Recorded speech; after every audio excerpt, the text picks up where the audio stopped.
Dinas Pariwisata Kota Makassar kembali melakukan promosi wisata bertajuk Makassar Direct Sale Jumat 4 Agustus 2023. Kali ini Surabaya menjadi daerah keempat yang dikunjungi setelah Ambon, Kendari, dan Balikpapan.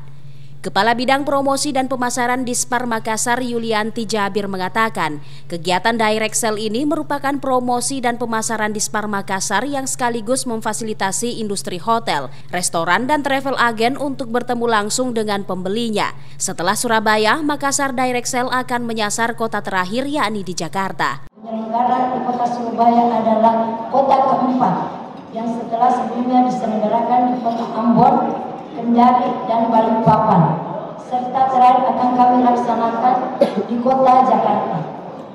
Penyelenggaraan Makassar Direct Sale di kota Surabaya ini dirangkaikan dengan kegiatan travel fair yang akan dilaksanakan di Grand City Surabaya.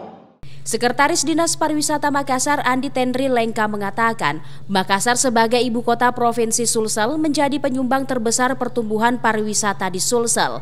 Kontribusi Makassar tidak lepas dari letak geografisnya dan sebagai waterfront city dengan pelabuhan niaga terbesar kelima di Indonesia. Kota Surabaya ini merupakan keinginan dari teman-teman industri yang menunjuk 5 kota besar, dan ini yang keempat. Yang pertama di Ambon, kedua Palu, Balikpapan, dan Surabaya, karena dianggap bahwa Surabaya bagus positioningnya ke Makassar, dan dianalisis ke pariwisata juga banyak orang-orang Surabaya yang datang ke kota Makassar.